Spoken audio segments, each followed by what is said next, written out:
એક સમય હતો જ્યારે ભારતને નબળી સરકારોનો દેશ કહેવામાં આવતો હતો. મોટા નિર્ણયો વર્ષો સુધી ફાઇલોમાં અટવાઈ રહેતા હતા. વિશ્વ ભારતને માત્ર સંભાવનાઓ ધરાવતા દેશ તરીકે જોતું હતું. પણ પછી એક દિવસ ભારતે નક્કી કર્યું કે હવે તે માત્ર સપનાઓ નહીં જુએ, પણ તેને સાકાર પણ કરશે. 26 મે 2014 ભારતના લોકતંત્રે ઇતિહાસનો નવો અધ્યાય લખ્યો. એક સામાન્ય પરિવારમાં જન્મેલ બાળક, જેણે બાળપણમાં સંઘર્ષ જોયો, જેણે ગરીબીનો અનુભવ કર્યો, તેને સંભાળ્યું ભારતનું સુકાન.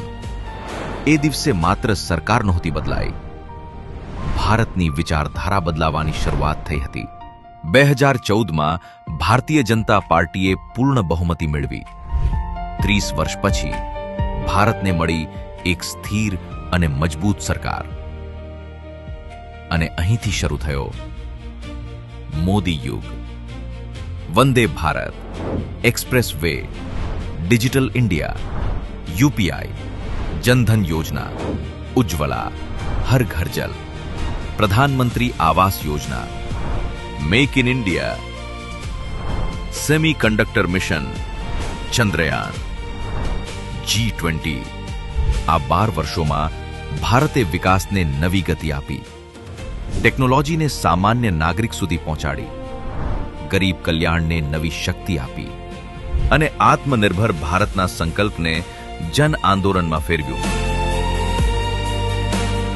કેટલાક નિર્ણયો જે દાયકાઓ સુધી માત્ર ચર્ચાનો વિષય હતા, તે હકીકત બન્યા. અયોધ્યામાં ભવ્ય શ્રી રામ મંદિર, અનુચ્છેદ 370ની વિદાય, નક્સલવાદ મુક્ત ભારત, મહિલા સશક્તિકરણ માટે ઐતિહાસિક પહેલ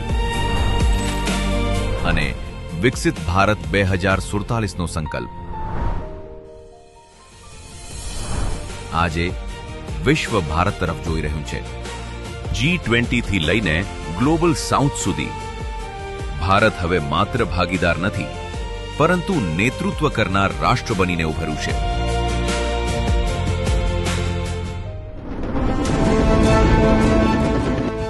પણ શ્રી નરેન્દ્રભાઈ મોદીજીની આ સફર માત્ર રાજકારણની કહાની નથી.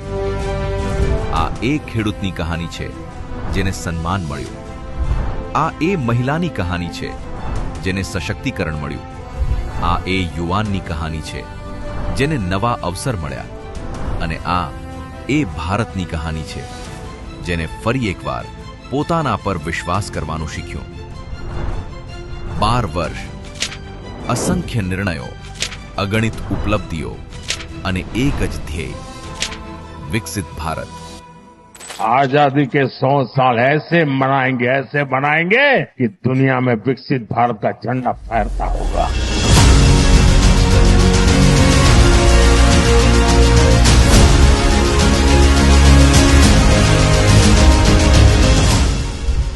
બાર વર્ષ વિશ્વાસના, 12 વર્ષ વિકાસના, 12 વર્ષ જનકલ્યાણના. પ્રધાનમંત્રી શ્રી નરેન્દ્ર મોદીજી માત્ર એક નેતા નહીં, એક યુગ.